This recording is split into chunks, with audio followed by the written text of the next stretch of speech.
retornar há muito tempo, a esta casa. Eu agradeço a oportunidade que nos foi concedida, porque nós vamos aproveitar este momento e falar de um tema não popular, mas necessário, que é o aborto.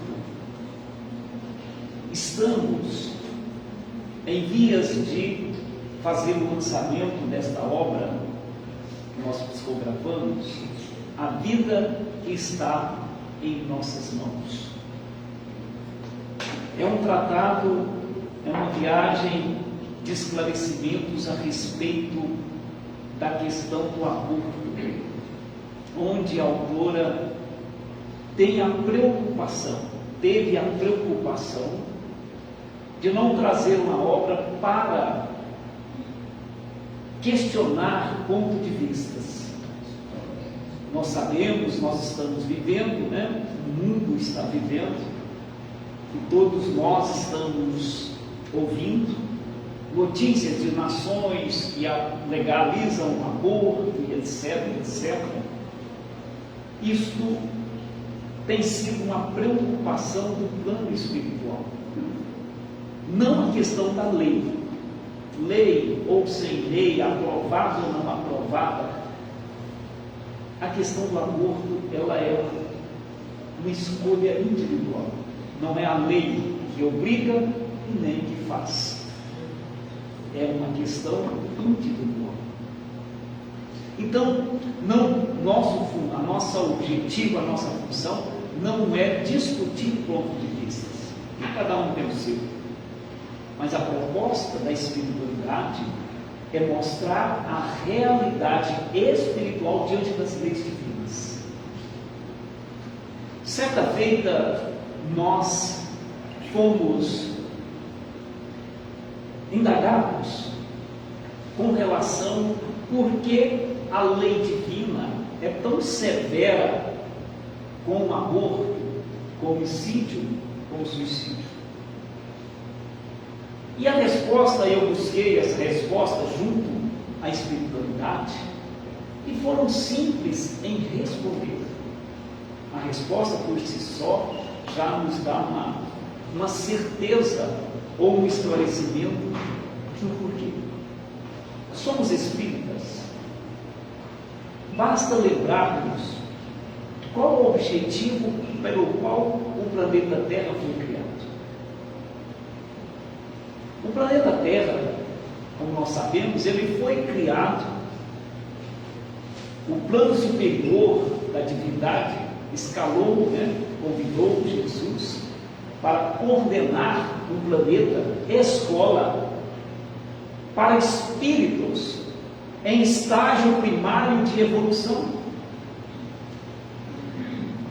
O planeta Terra é uma escola reencarnatória, ou de reencarnações, para espíritos que ainda necessitam das reencarnações. Portanto, o objetivo do planeta é reencarnação. Portanto, qualquer infração que cometermos nesse sentido, de querer interferir nesta proposta divina, a lei divina aciona o infrator imediatamente para as devidas prestações de conta, esclarecimento, reeducação e ressarcimento. Se entendermos esse mecanismo, vamos entender por que a preocupação do mundo espiritual com relação à questão do aborto na atualidade, século XXI. Para termos uma noção, rapidamente, no ano 2022, se eu me falho a memória, nós tivemos a estatística de 40.800 homicídios cometidos no Brasil. 40.800. vamos fazer um resumo, resumindo lá para 41 mil, vamos ajustar, 41 mil homicídios tentados no Brasil, ou assassinatos, catalogados, né, pela PM, pela Bombeiro, beleza. Agora passe. Segundo as estatísticas, no Brasil, ocorre cerca de 800 mil abortos por ano. Coisa que passa despercebido. 41 mil homicídios, 800 mil abortos. E a autora, a irmã Rosália, disse-nos que nas nossas estatísticas podemos acrescentar 50%. Estima-se que anualmente chega no mundo espiritual, só no Brasil, 1.200.000 abortados. Isso é motivo de preocupação.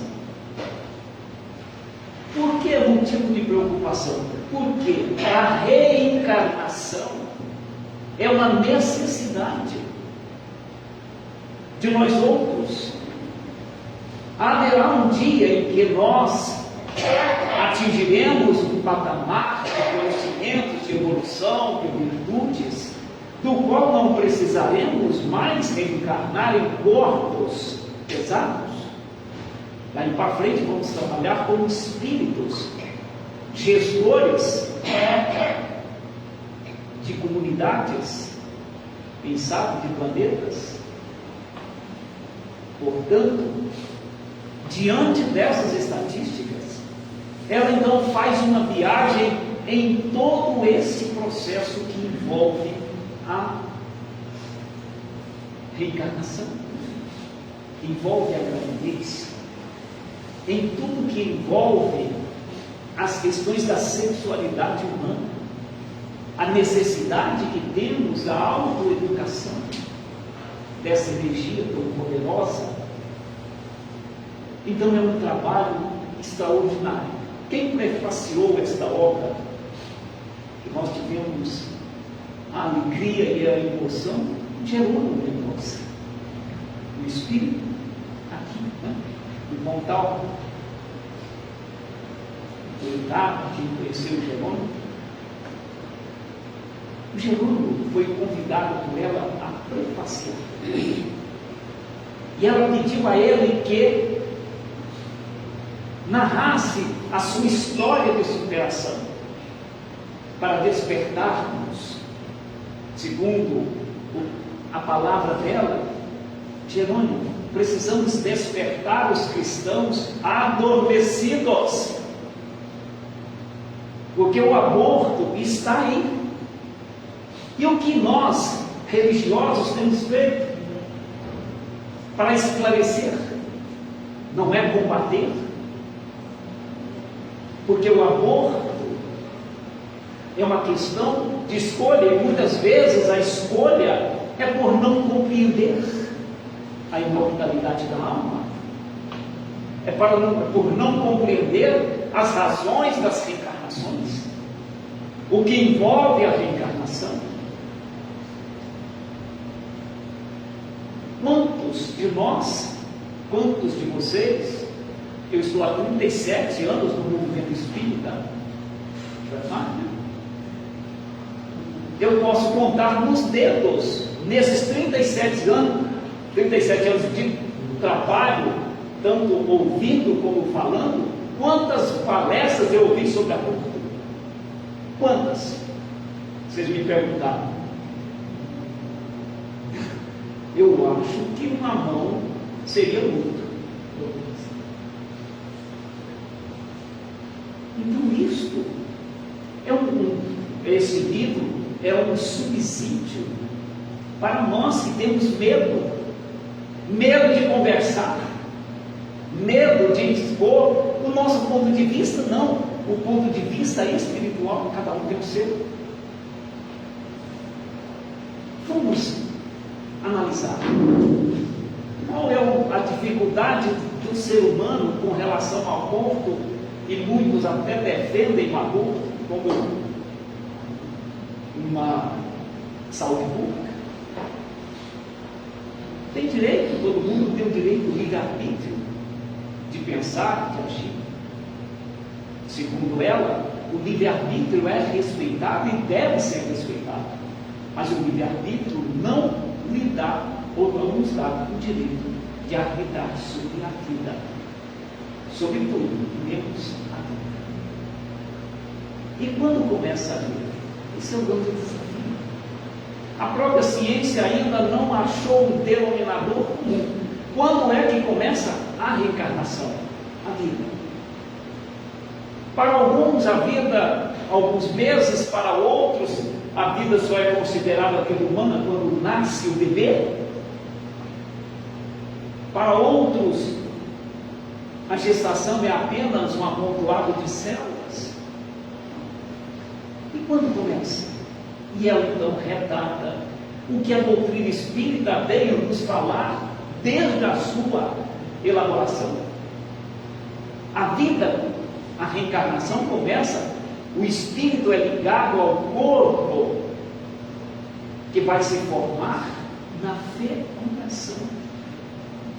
A partir do momento que há a fecundação do esperma ao óvulo feminino, ali já é ligado, naquele momento é ligado o espírito que vai habitar naquele corpo.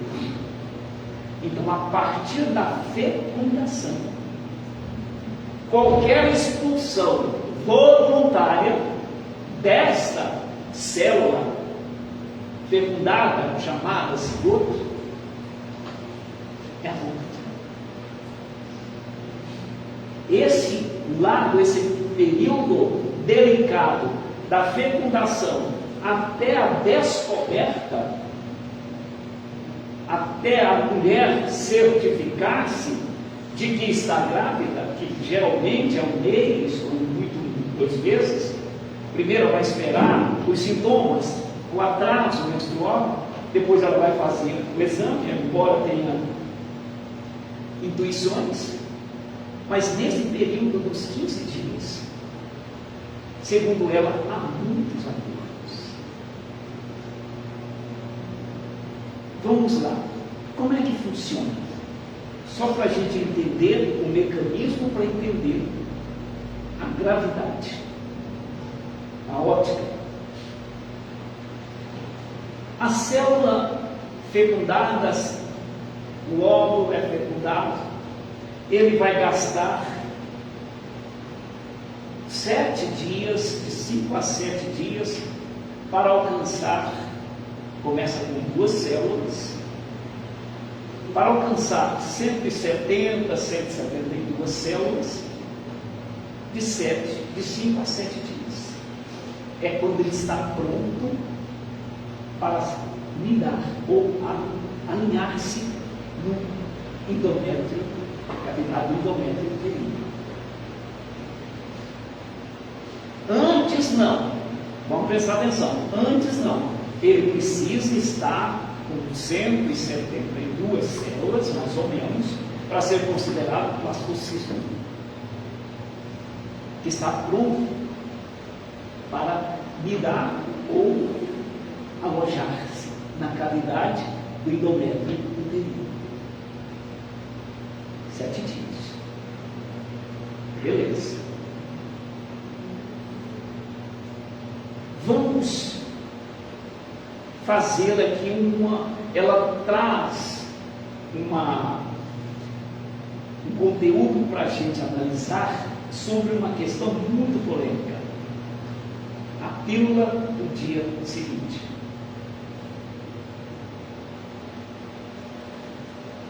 Segundo ela, entendendo desta forma, a ciência atesta que a pílula do dia seguinte não é abortiva. E ela concorda, não é. Não é abortiva porque ela não foi criada para abortar. ela é um anticonceptivo emergencial para aqueles que sentem-se ou aquelas que sentem-se insegura na sua prevenção. E ela então trata com relação dizendo: toda mulher precisa saber e deve saber como é que funciona a prevenção da gravidez. Existem métodos, mas o mais conhecido e mais popular que a ciência deixou para nós, e a ciência é um braço de Deus na Terra, ninguém aqui está dizendo nada, ao contrário. A mulher tem o direito de escolher, o livre-arbítrio lhe permite ser mãe ou não, ser pai ou não. Ela tem esse direito. Para isso, ela tem os recursos de prevenções, os anticoncepcionais e outros métodos. Mas como é que funciona o anticonceptivo? O anticonceptivo, ele é constituído de hormônios, 2 hormônios principais, que eu não vou entrar no mérito médico, sintético. E esses hormônios, eles são dosados em 21 doses, do qual a mulher toma 21 dias, a carteirinha, né? Porque os 7 dias depois é o período da fertilidade. É o período que ela vai ovular, é o período que ela está pronta ou correndo o risco, entre aspas, de ter a gravidez. Beleza. Vamos lá. Qual que é o método preventivo? Qual o mecanismo? Ela toma esse hormônio sintético. Quando ela entra no período da fertilidade, esses hormônios alteram o muco de todo o sistema reprodutor dela. O muco, ou a mucose, ela torna-se espessa. Para quê?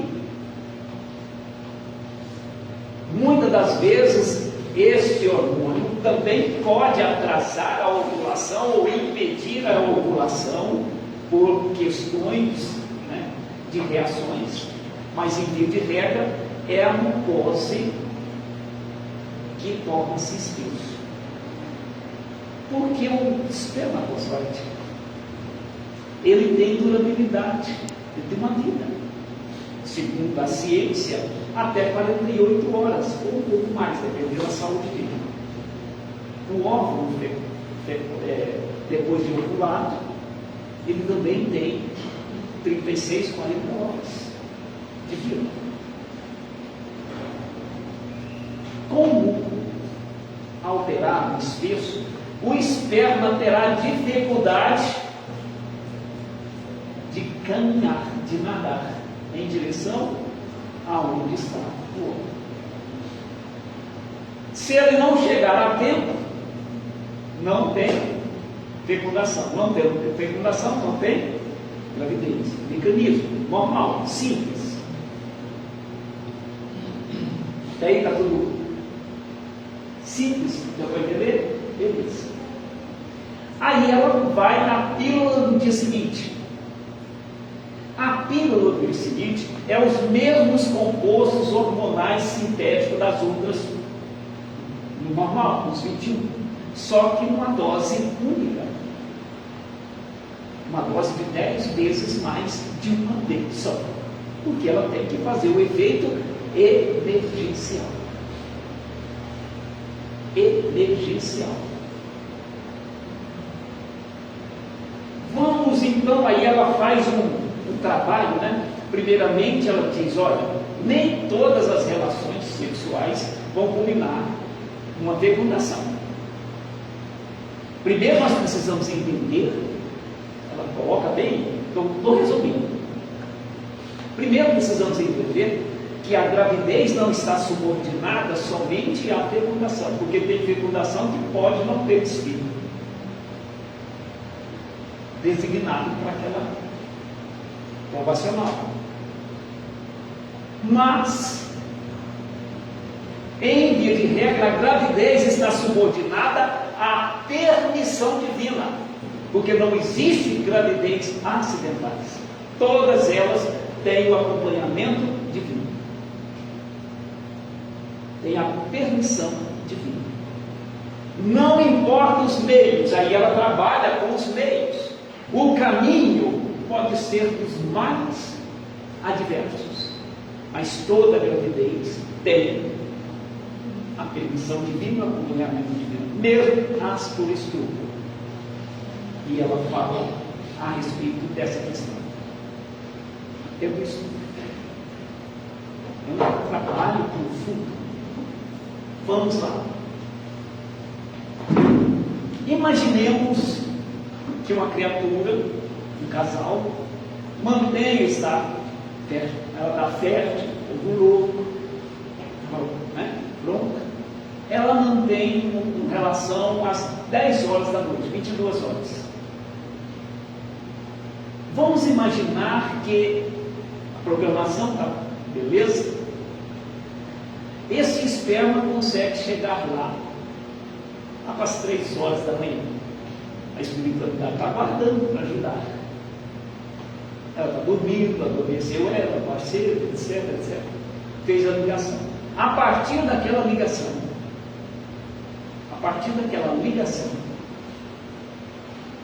o óvulo fecundado também caminha em direção à cavidade dos endométrios uterino. Essa caminhada ele vai gastar, ele precisa gastar pelo menos 5 a 7 dias. Porque é o prazo que ele precisa de multiplicar as células para se tornar blastocisto. Tomando a pílula, vamos imaginar que a fecundação ocorreu às 3 horas da manhã. Vamos ficar aqui. 5 horas. Ela, no outro dia, vai lembrar-se o seguinte: meu Deus, eu estou desconfiada que eu não. Porque se ela tivesse certeza de que estava protegida, ela não ia recorrer a esse recurso. Ela só vai recorrer porque está inseguro. Porque o anticonceptivo ele precisa ser tomado gradativamente, diariamente. Se ela não tomar um dia, vai alterar o efeito na hora. Alterando o efeito, pode ocorrer na gravidez. Porque a pílula do dia seguinte também não é placebo, ela não é psicológica, ela é emergencial. Ela vai tomar isso no outro dia, porque ninguém vai carregar uma pílula. A medicina não, os médicos, a ciência não aconselha tomar ela mensal. É uma vez e ela tem efeitos colaterais adversos. Ela vai adquirir essa pílula no outro dia. Ou mesmo que ela tenha lá por emergência, toma de manhã cedo ou após. Não vai fazer efeito imediato. Ela vai fazer um efeito intimado, 48 horas? Sim. Mas o óvulo já foi fecundado. Já existe uma vida ligada às células que está se multiplicando. Muita gente me perguntou, mas seu Jorge, mas para que liga o espírito com 2 células? Por que não vai mais tarde? Aí vem a resposta. Onde nós estamos ligados ao corpo? Aonde? Nós estamos ligados ao nosso corpo, célula a célula. Tanto é que, quando nós vamos ver, né, o André Luiz tem uma obra do desencarne, a pessoa morre, o corpo morre, mas não quer dizer que ele desencarnou ainda. Ele vai se desvencilhando, o espírito se desvencilhando gradativamente, célula a célula. E ele precisa, porque ele é o artífice do seu próprio corpo, porque ele precisa imprimir nele as suas necessidades que ele traz espiritualmente. Muito bem, vamos lá. Nesse processo, ela tomou a pílula. O efeito começa a fazer depois de 72 horas, a mucose altera. O mesmo processo contraponto. Ela não atua diretamente no óvulo, mas vai atuar no mecanismo. Como ela dificultar o esperma, também vai dificultar a caminhada do óvulo fecundado em direção ao mundo. Se ele não chegar a tempo, a vida se extingue, ele vai ser jogado fora, como ele foi provocado e aborto. E ela coloca mais: vamos que esse óvulo conseguiu, chegou, mas a alteração do núcleo geral pode tornar o endométrio, a canina, irreceptivo à anidação. Tudo que chegar nele ele joga fora. Vai reconhecer como jogando fora é aborto. Aí ela coloca: mas vamos que esse óvulo conseguiu, nidou, ou seja, alinhou-se lá na cavidade, certinho. Lembrando que quando o óvulo é fecundado, o organismo dela aciona o alarme. E ela, a partir daquele momento, começa a produzir um hormônio especial só. Esses hormônios são os três, mais ou menos, importantíssimos. Para que eles servem? Formação da placenta. Vai que consegue alinhar, está lá, nidou. Mas a carga do hormônio sintético foi tamanha que pode dificultar a produção ou a captação das células daqueles hormônios que formariam a placenta. Sem placenta, dificilmente. Aí ela diz: vai que conseguiu. Ela é danada, viu? Eu gosto dela porque a hora que bate ela quer explicar ao meu filho.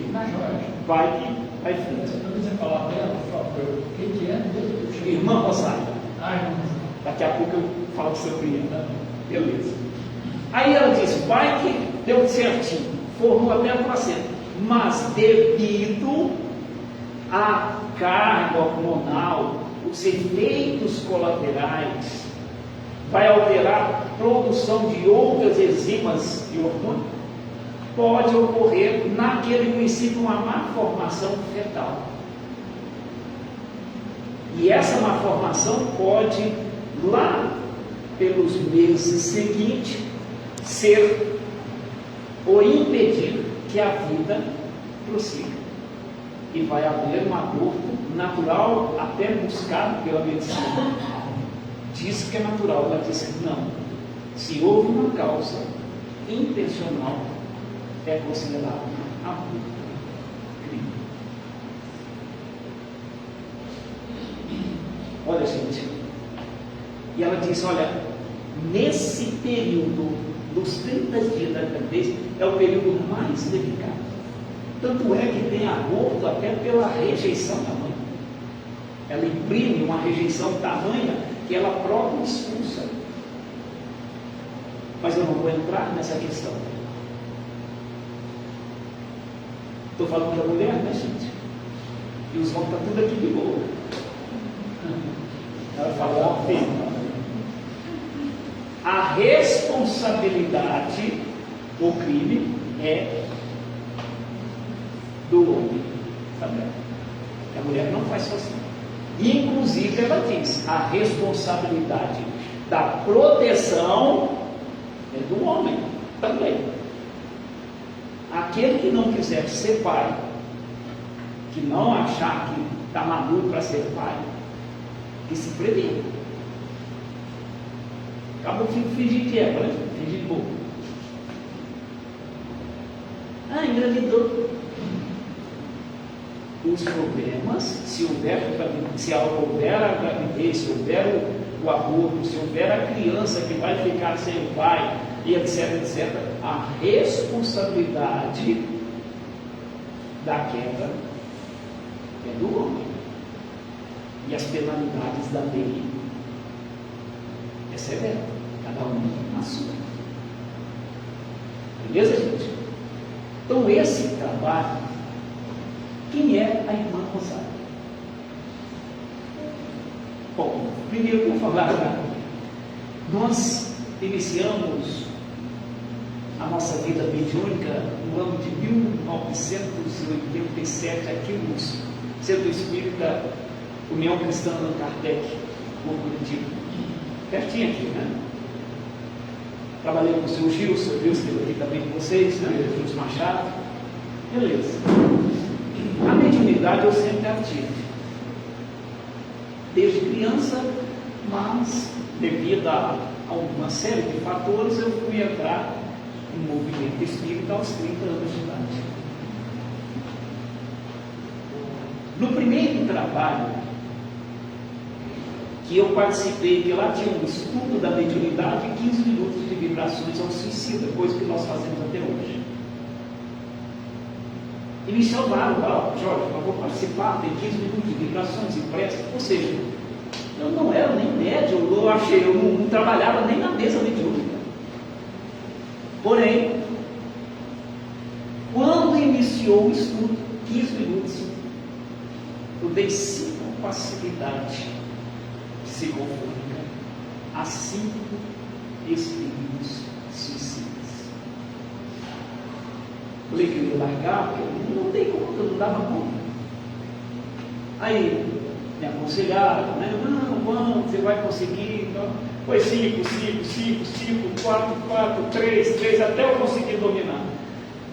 E desde então, sabe, depois de dominar, estava mediúnico, a irmã Rosália é um espírito que me assiste desde aquele tempo, nos desdobramentos nas áreas do mundo espiritual relacionado aos espíritos. Hoje eu sei que a coluna é o Vale dos Suicidas, desdobramentos e atendimentos. Nunca, durante todo esse tempo, eu não me devolvi à psicografia, só a psicografia. Sempre eu tive os insights e etc, mas eu resisti. Até chegou o momento, a gente mais velho, mais amadurecido, passamos então a escrever. Estamos publicados agora 3 livros e tem mais 3. Primeiro livro, O Suicídio e a Justiça Divina. Irmã Rosália e a equipe da colônia Maria de Nazaré. Segundo livro, Espíritos de Maria, elaborado por Celina e os trabalhadores da colônia Maria de Nazaré. E agora, a irmã Rosália. Irmã Rosália, ela gastou 25 anos no anonimato. Sabia, dizia, é uma mulher que me acompanha nos desdobramentos, ela estava dentro, mas não sabia o nome. Mas não teve jeito, ela acabou se identificando, porque não teve outro recurso. E alguém me perguntou, quando nós lançamos o primeiro livro, a irmã Rosália é aquela do Evangelho? Eu ia te perguntar isso. Aí eu perguntei, ela disse: não, meu filho, tenho profunda admiração por aquela alma generosa, mas aí ela contou sua história, conta aqui também, não para se engrandecer, mas para mostrar que ela tem propriedade do que está falando. Ela foi escrava, ela veio num tumbeiro no ano de 1772 para o Brasil, com 10 anos de idade, como escrava. Parou numa propriedade da região de Pernambuco, E lá ela foi preparada por uma outra escrava chamada Azul, que era uma negra muito versátil, que ensinou a ela a ser camareira. E ela passou a trabalhar dentro de casa como a proteção da patroa, que ela chama, ou trata ela como Dona Rosa, porque ela é muito bonita. A Dona Rosa. E logo ela aprendeu a ser parteira. Com 16 anos ela era parteira da própria cesárea. E dividia ou separava os negros que nasciam, os bebês. A, B, C, 1, 2 e 3. 1 de valor, 2, mais ou menos, o terceiro descarte. E ela tinha muita tristeza, porque se ela não fizesse, depois na conferência, ela sofreu. E ela passou a ter a confiança da Dona Rosa e vivia na casa como se fosse alforriada. Ninguém mexia com ela. Aí, aos 18 anos, chegou uma leva de negros também, de escravos, e ela se engraçou por um negro também. E se apaixonou e se entregou a ele. E nessa entrega ela engravidou.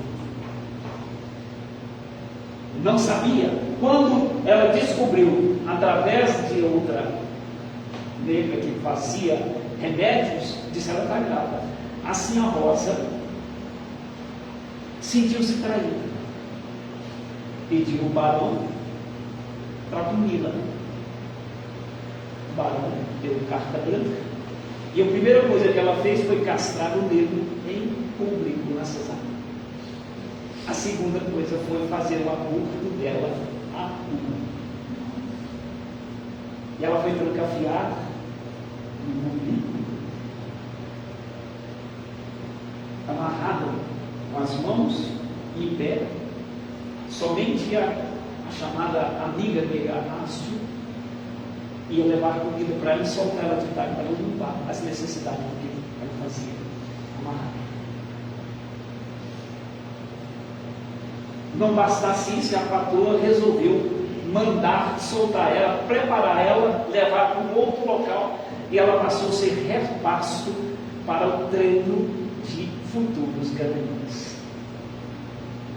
Ela sofreu o estupro constantemente.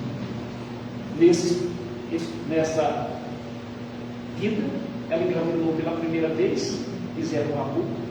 Na terceira gravidez dela, a patroa resolveu punir ela de outra forma, deixou o menino nascer. Quando a criança nasceu, mandou os capitães chegar lá no quarto onde ela ficava. Ela tinha dado mamar pela primeira vez, tomaram a criança dela, degolaram, e ela avançou-os para ver se, e eles bateram nela, a hemorragia foi tamanha, ela desencarnou. 23 anos. Foi para a colônia espiritual, uma colônia de atendimento, especialmente aos negros, porque eram muitos que chegavam lá em cima em condição de devorar. Prepararam, ensinaram, ela conheceu, enfim, fez um trabalho extraordinário. Ela então, reconhecendo, perdoou a senhora Rosa. Perdoou.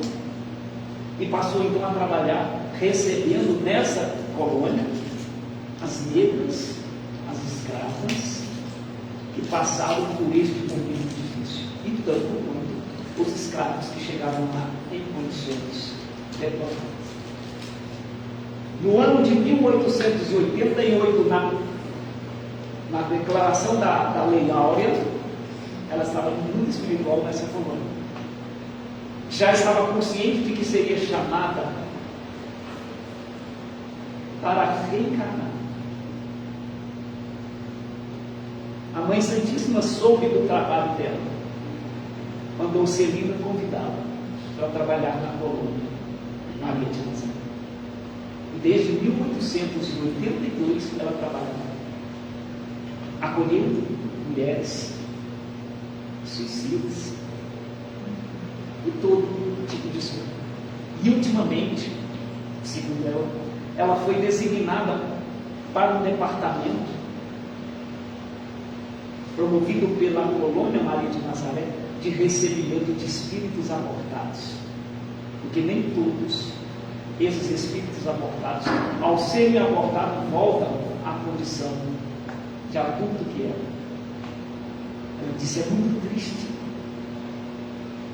Aqueles abortos de 6, 7 meses já, o espírito chega lá destroçado nas enfermarias. E ela já nos revelou que já foi definido a reencarnação dela. Ou seja, nós temos esse trabalho. Então, meus irmãos, vai ser lançado por esses dias. Por quê? Porque nós estamos numa burocracia na questão da editora e nós estamos trabalhando para que ele seja gratuito, porque nós não queremos lucro. A função do livro, a mensagem. A única coisa vai ser disponibilizada virtual, né? Pela plataforma Camaliel. Essa não pode, você pode ler pelo computador a hora que você quiser. Qual que é a plataforma? Camaliel. Nós ainda vamos, até nós lançarmos, aí eu passo para vocês. Provavelmente nós vamos deixá-lo também em PDF à disposição. E quem quiser comprar fisicamente, compra pela editora o livro físico. Vai ter, não vai ter lucro para o autor ou o centro, e sim só o custo da editora. Beleza, gente? Então, eu mando avisar aqui quando nós vamos. Temos 40 livros e vamos. Tem um pessoal lá da Bahia que está vindo, a gente vai ver se eles levam um pouco. E depois, então, até lá, a gente já resolveu essa questão burocrática. É o desejo nosso que seja gratuito. Sim. Doutrina espírita, dai de graça que de graça recebeis. Dinheiro no centro é problema. Correto? Dinheiro no bolso da gente já é. Correto. Então, fica aí. Vou falar um pouquinho. Posso falar do Geraldo Mendonça? Pode? Nós estávamos, a irmã Rosália estava na fase de reedição dessa parte, a outra pessoa que estava fazendo, faltava o prefácio. E ela então me disse que quem prefaciaria o livro seria o Dr. Bezerra de Menezes. E nós estávamos aguardando, e nada do Dr. Bezerra manifestar. Mas hoje nada, foi nada, eu não tem que ir de lá para cá. Aí nós fomos fazer uma palestra, né? Nós começamos a fazer essa divulgação há uns 3 ou 4 meses atrás. Eu fui fazer uma palestra no centro. Quando nós chegamos no centro, aquela alegria no centro, quem que me aparece no campo? Jerônimo Mendonça. Eu conheço ele, né, em espírito, não conheci pessoalmente. E ele saudou daquele jeitão dele, deu algumas mensagens, e eu fiquei intrigado. O que ele está fazendo aqui? Me ajudou até na palestra, nós achamos falei para a companheira aí, Jerônimo, você falou o que queria? Não, falei, não. Aí fiz a palestra. Quando foi 2 dias depois, ele me apareceu e disse: olha, irmão, eu fui designado para prefaciar a obra. Aí que o Bezerra de Menezes sugeriu à irmã Rosália o Jerônimo, por ele ser do Triângulo Mineiro, que essa obra é daqui. Aí ele recebeu a incumbência e a irmã Rosália acatou imediatamente. Quando acatou, Bezerra deu uma resposta para ele: ó, você vai prefaciar. Ele então quis conhecer a irmã Rosália. Marcou um encontro com ela. E diante de toda essa história de trabalho dela, quase 2 séculos em favor dos sofridos, ele marcou uma entrevista com ela, mas com a intenção de pedir a ela que liberasse ele, porque ele se sentia muito pequeno diante dela. Ela falou: não, Jerônimo, eu não quero só que você prefacie, eu quero que você conte a sua história de superação. Você não passou por isso? Então, conte para os seus irmãos encarnados. E com a pitada de humor, o Jerônimo Mendonça então conta aquilo que nós já sabíamos, alguma coisa. Quando o Jerônimo Mendonça desencarnou, 3 meses depois nós tivemos a honra de receber o nosso trabalho mediúnico. Ele foi lá para nos pedir prece e disse, naquele tempo, todos achavam que ele era, ele não. Ele passou quase 20 anos, se me falha a memória, paraplégico. Estava com dificuldades, fazendo terapias, tá? E ele contou essa história. Contou, que aos 20 anos ele recebeu o diagnóstico da sua enfermidade, que o levaria à paralisia e à cegueira, e ele tinha sonhos, projetos, e tudo foi interrompido.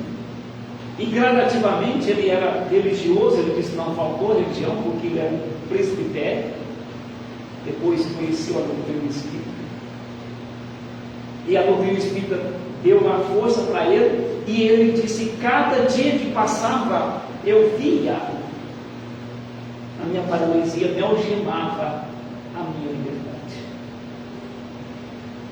Resumindo, foi no Chico.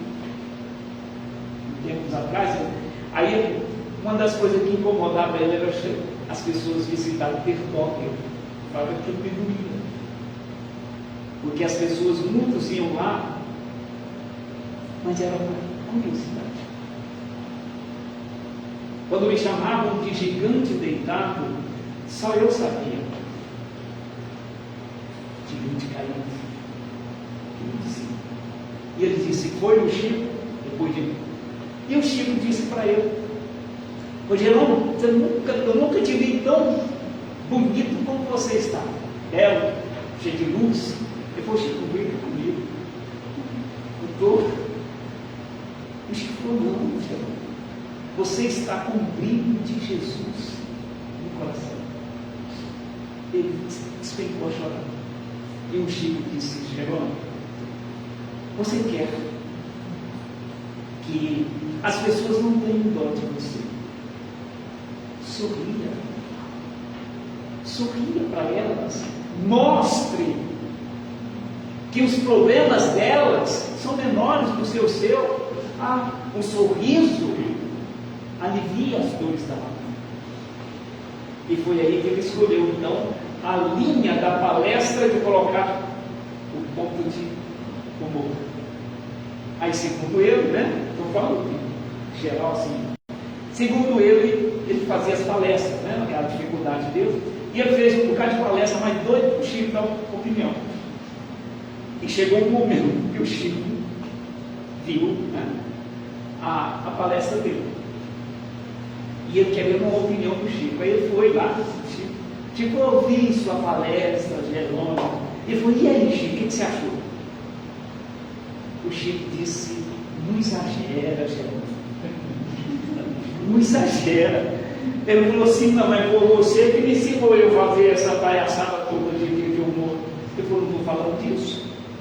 Não exagera no discurso. Jesus precisa de ti. Aí eles riram, e assim vai, depois do resto, vocês vão ver. Tá? Gente, muito obrigado, que Jesus abençoe. E uma das coisas que nós estamos precisando, gente, é não ter medo de falar dessa realidade. Não vamos discutir nem brigar com ninguém. Segundo ela, lei aprovada ou deixou de ser aprovada é problema do governo, é problema de quem aprovar, é problema a escolha de um aborto, ela é individual. Se a mulher tiver consciência dessas realidades, dificilmente ela fará. O problema foi nós, religiosos, que omitimos e passamos o tempo todo invernizando o nosso ego para ganhar aplausos e deixamos de falar aquilo que é necessário.